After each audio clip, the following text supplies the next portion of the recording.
Hi everyone, my name is Asher Rowan Doherty. I am a human biological experiment and trafficking survivor. To build on my last video, I have not found permanent housing, but I do have a safe place to stay.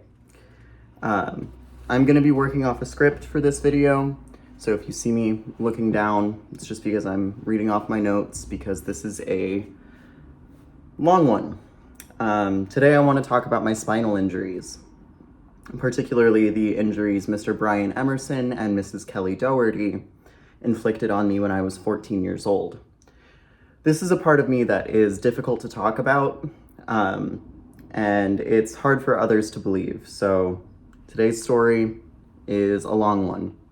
But it's the truth, and it's a real part of me, so just bear with me.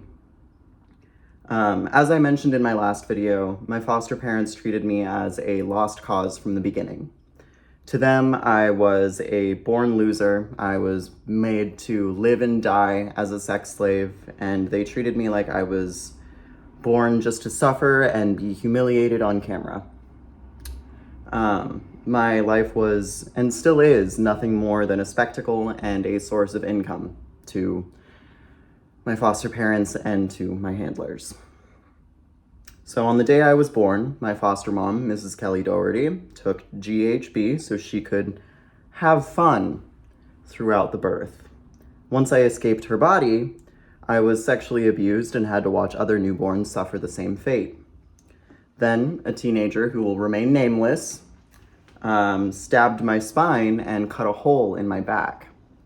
I was hung on a wall, so I was cut from about here to here, and then my body was hung on like a peg on the wall, and I bled out in silence as the adults in the room impassively wondered if I could survive. My foster parents simply looked on as they blithely wondered whether or not they should have kept my brother instead. It wouldn't be the last time my pain was commodified to entertain adults. So from, like I said, about here to here, I was open and bleeding before I had seen the sun rise and set on this earth. In the first 24 hours, the first couple of hours of my life, that's what happened to me. I survived, but my back went through the first of many traumas that day. My life was so traumatic from the start, I suffered memory loss even as a baby. Then, as a young child, my foster dad, Mr. Brian Doherty, facilitated medical abuse against me with the help of his twin brother, Mr. Brian Emerson. They chose to share a first name just to be confusing. From what I understand, Mr. Emerson's first name was originally William. I'll refer to them as Mr. and use their last name. I hope that helps things make sense. Like I said, two alleged dads, they're twins, they had the same first name to be confusing so that they could traffic people. That's my lore, everybody. Thanks for joining me on the ride today. Okay, so the injuries that I sustained during my early childhood, during their medical abuse, included Botox injections into my back muscles, needles in my spine, and saline injected into my spinal cord, into my spinal cavity. It was painful, unnecessary, and dangerous. In the meantime, I went to Head Start Daycare, which was an unsafe abuse dungeon for children, and I was sold as a sex slave to countless adults in my hometown.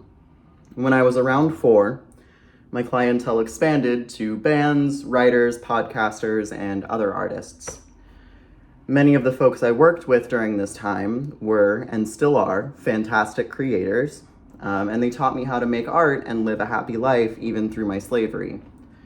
Some of my proudest creative moments came from that era of my young life. My parents loathed me for finding happiness and success despite the life of misery that they wanted for me. Mrs. Kelly Doherty was always jealous and hateful towards me. She still is. She defames me to this day, Growing up, she only allowed others to praise me for my achievements when she could steal the credit. She delighted in poisoning me with GHB for 18 years, and still loves seeing me humiliated and abused, especially on camera, so that way people get the wrong idea about who I am and get the wrong idea about who she is. Mr. Brian Doherty, her late husband, was angry and controlling towards me. He wanted me to belong to him like a child bride. Using CIA techniques he learned from a friend in the organization, Mr. Doherty wiped my memory and worsened my amnesia, all before I turned 5. So, by the time I started kindergarten, I was forced to forget some of the most important people I had ever met. People who inspired, protected, and encouraged me, people who loved me as I loved them, and they were all taken from my mind. I was left with nothing more than a painful sense of loss. My only token from the most intense years of my childhood was a haunting sense that something was missing. I felt like I wasn't good enough for anything anymore. I had grown to expect agony, punishment, and abuse from life and from the people in it.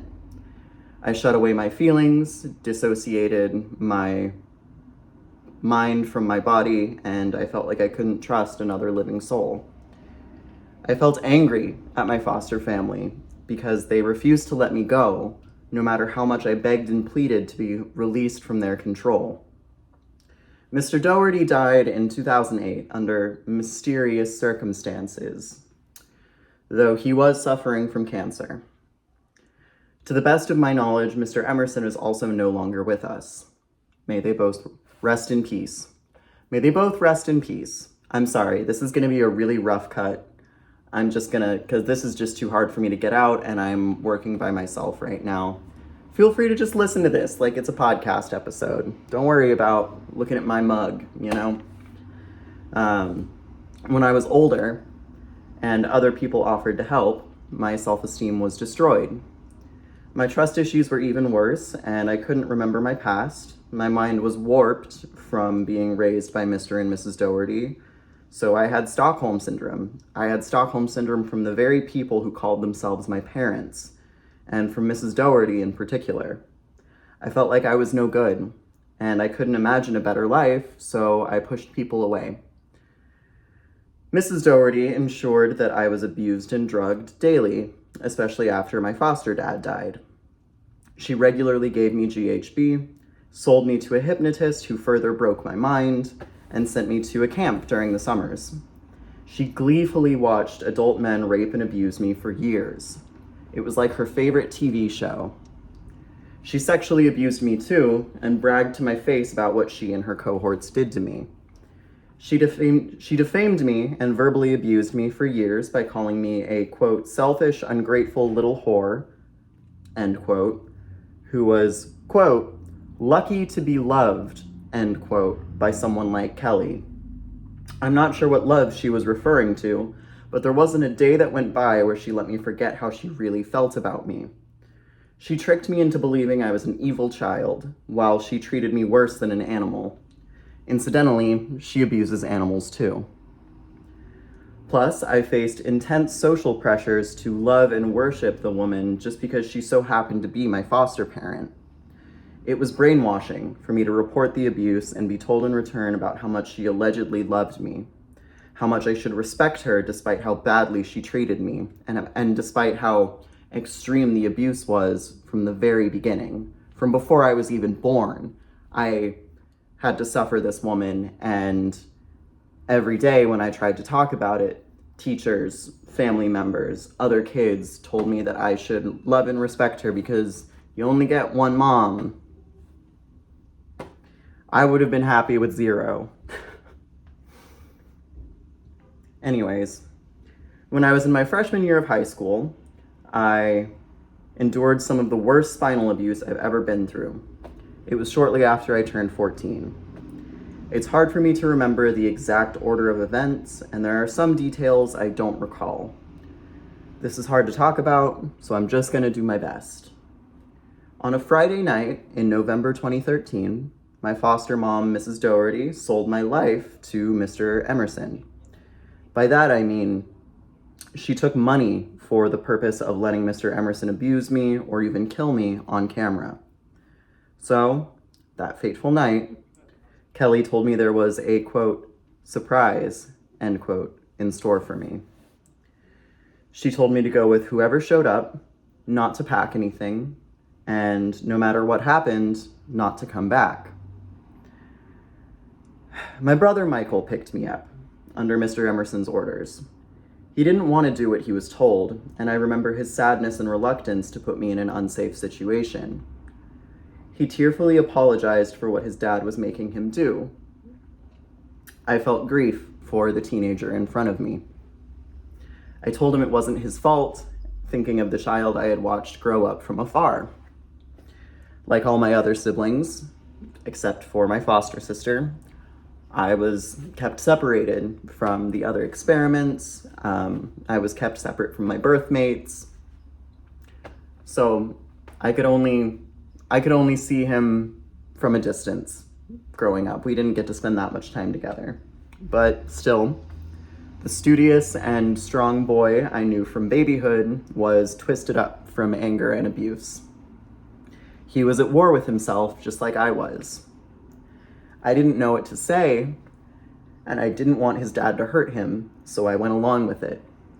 I told him it would be okay, and I promised that I would do my best not to die. When we arrived at the Emerson house, Mr. Emerson drugged me with chloroform and GHB. He then stabbed a needle into my lumbar spine. So for those who don't know, I'm just gonna do a little quick demonstration. So your lumbar spine is gonna be, sorry. This is as live as it gets, boys and goyles. So your lumbar spine is basically your lower spine. You can't really see, but it's from here down. And then when you pull the shirt up, so right about here to here, or from the bottom of the ribs to up here is your thoracic spine. So there to there, thoracic, everything below here to here, that's your lumbar. And then up here is your cervical spine. So there's 3 sections of the spine. I should have explained that a little bit better before I started filming, but like I said, we're doing it live. Thanks for tuning in, everybody. So he stabbed a needle into my lumbar spine, which means that I was paralyzed from about the waist down. So he did that so I couldn't run away. I lost control of my bladder, and I couldn't feel my legs at all. The night went on, and Mr. Emerson forced me to have sex with him, even though I didn't want to. Neither my brother Michael nor Miles wanted to do what they were told, but their dad forced them at gunpoint, and Mr. Emerson called it bonding. And then the worst part of the night began. Throughout it all, I talked back because it was all I could do. I'm proud of myself for resisting the abuse as best I could when I was a child. Mr. Emerson told me he was going to fit as many needles in my back as possible, and if I performed well enough, he might let me live. So I laid there, unable to move or feel my body from the waist down, as the abuse went on for hours. Over the course of the night, starting in my lower back, Mr. Emerson stabbed a total of 6 needles into my spine. He injected liquid GHB into my spine, along with hydrochloric acid. The latter is also known as muriatic acid, and was one of Jeffrey Dahmer's chosen tools to subdue and control his victims. I recall the sensation of GHB in my spine as uncomfortable pressure, but the acid burned throughout my entire body. Michael laid next to me almost the whole night. He held my hand and told me he was sorry. He told me he was proud of me and asked if that night was the night I was going to die. I told him if it was, I didn't mind that he was the last thing I saw. The next thing I remember is a needle going into my spinal cord, between 2 of my thoracic vertebrae. Between 2 of my thoracic vertebrae. So as I mentioned earlier, that's going to be the vertebrae up here, in between the ribs, and the spinal cord is basically an extension of the brain. So The brain up here in the head actually basically continues. It's not the brain itself, but it's a bundle of nerves connected to the brain, and it goes into the spine, and that's basically the message center of the human nervous system. So getting an injury there is basically like your whole body's command center for nerve sensation, for pain, for numbness, everything. It feels everything, and that's where he stabbed me. So he stabbed me in the spinal cord, and I blacked out from the pain. I screamed and I shuddered like I was seizing. I called out for a mom, a mother figure I did not have, as Mr. Emerson moved the needle in and out of my back. He referred to this as, quote, raping my spine with the needle, end quote. He also said, we're taking you away from those bands. We're jealous of them, and I'm your real dad. I didn't know what to make of his words. When I asked why he hadn't killed me, he said it was because I wasn't broken yet. To me, that showed he was trying to destroy my sense of self. I couldn't escape. I had no choice but to take the abuse, so I resolved that night to keep in touch with my humanity as best I could. That's what I call my, quote, stunt work, end quote. I don't mean to make it sound as though what I went through is, to be taken lightly, but I took inspiration from people like Steve-O from Jackass and other productions, and Steve Irwin from Crocodile Hunter. Everything I went through was real, but I did my best to show the power of the human body and the human spirit in a situation where I had no control or I was up against forces that were greater than myself. Sorry. I got this. I wanted to inspire other abuse survivors, so I treated the torture like an extreme sport sometimes because it was the only way I could make sense of what was happening to me. I know how it sounds, but like I said, I had no control. And if I was going to die, I wanted to greet death knowing who I was. Eventually, the needles were removed from my spine. Miles was kept in a different room for most of the night, but he was let out so that he and Michael could help clean me up and take me to the shower. In a way, I felt validated in knowing Kelly didn't want me. It confirmed what I had been telling others my whole life. Left with no other options, I agreed to join the Emerson family, but I needed food and a bed after the injuries I had sustained, since, of course, they wouldn't take me to the hospital. I asked for a nap, if nothing else. I promised to survive, but I wanted to rest so I could see the sunrise on what was supposed to be the beginning of a new chapter of my life. Mr. Emerson insisted that the abuse continued, and the night ended with me screaming on the floor after he threatened to kill a boy I fell in love with at summer camp. I demanded that they take me back to Kelly so that one of my childhood sweethearts wouldn't be murdered. I was left on her front lawn, screaming in agony as the first shades of dawn began to extinguish the stars in the eastern sky. It took several minutes of my screaming before the neighbors made Kelly open the door. She looked down on my starved, delirious, and bleeding frame like I was roadkill on her doorstep. I spent what felt like another hour leaning over the toilet while Kelly laughed at my misery. I asked multiple times to be taken to a hospital. My requests were denied. She attempted to have sex with me while I was limp and retching and hanging off the toilet, and I elbowed her until she got off me. I was sick and tired of her advances, especially after what I had been through that night, because she had assaulted me since I was a baby, just like my foster dad did. She disgusted me. I tried to call 911 after taking the phone from her, and when she found out, Mrs. Doherty threw me against the side of the tub. I laid there, fading in and out of consciousness while she talked on the phone with Mr. Emerson. I heard her voice saying as she walked to the couch, quote, "Do you see what I have to deal with? I just knocked them out. I'm defending you, see, Brian, against the whore. I think it's not too late to kill them," she added, end quote. The whore was her name for me ever since I was in diapers. Even though my head was swimming, I tried to come up with a plan. I flipped a bath mat over and used the soft side to slide across the bathroom tiles towards the door. I planned to lock her out and find something to use as a weapon, but in my paralyzed state, I couldn't reach the handle. Kelly caught me, burst in, and repeatedly hit me with the door, laughing at the pain she was causing me. She then grabbed me by my ankles and dragged me out of the room. That made me scream in full-blown agony again, just when the pain had subsided. I have disc problems in my lower back from her pulling on my legs after the spinal abuse. Because my spine was numb, I could not tense my muscles to protect my discs. So her pulling on my legs, which were limp, I couldn't move them, meant that my vertebrae were basically pulled apart and separated, and so my discs slipped out of place.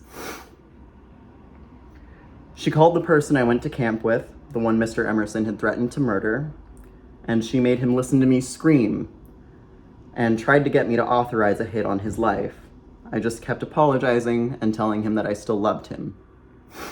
Against even Mr. Emerson's advice, Mrs. Doherty gave me more GHB to, in her words, shut me up. I tried to spit out the pill that she shoved into my mouth while I laid on the floor, but she pulled on my legs again, and everything was a blur until I woke up on Sunday. The neighbors reported to me that I screamed all weekend, and I don't remember it. Nobody called the police. The swelling from my spinal injuries had subsided, and because they were just needles, not like a knife or, a fracture, I was able to move my legs again. I could barely walk. Every step was painful. My head felt like it was going to split. My back hurt, and I felt on the verge of throwing up. I asked my foster mom what had happened and why I couldn't fully feel my legs. She told me I had partied too much on Friday and said, quote, "Your back probably hurts because you got fucked like a whore. Now you're acting like you don't remember. I stuck my fingers in you though, and that felt good for me." End quote. She was proud of sexually abusing me when I was an injured and inebriated, unconscious 14-year-old child. She must have done it while I was, like I said, unconscious from pain and drugs. I slept through Monday and went back to school on Tuesday. After all, high school had just started, and I knew I wouldn't get medical treatment from my foster mom, so I just focused on relearning to walk, teaching myself when I was not at school, and keeping my grades up. Between the GHB and the trauma I sustained, I didn't talk about the incident at all. Rumors that I, quote, enjoyed being raped, end quote, flew around school. I was bullied more and more with each passing year until I barely graduated. The spinal cord injury I sustained changed my body, mind, and personality forever. I can walk, but I did suffer paralysis from my spinal injuries. The numbness inflicted on me was intended to reduce my sexual pleasure and make it easier for traffickers to rape me. My depression worsened, I became irritable and confused, and I began struggling with my mobility. My mental recall was nearly destroyed, and the worst is that I have been extremely fatigued ever since. Between the bullying and the injury itself, I wasn't myself for many years. In short, the abuse I sustained to my spine is why I'm so weird. I suffered more spinal abuse in my junior year when I was medically abused and raped until I was pregnant at 16, which earned me more bullying. But that's an incident I may or may not talk about in further detail, just because recalling today's story has given me nightmares for the past few days, so I'm happy to have it off my chest. Thank you for your patience as I work my way through talking about this. Speaking of getting things off my chest, I look forward to talking about my top surgery experience. I know I've hinted at it for a while, but like I said, life gets in the way, And if today's video is any indication of how difficult it can be to talk about these traumas, I hope you can understand. So that is what happened to my spine when I was 14. As always, liberation, rehabilitation, and restitution for all the abused and enslaved. Free Asher, and take care of yourselves, everyone. I look forward to seeing you again, and I hope that you all live happy, fulfilled, and safe lives. See you soon.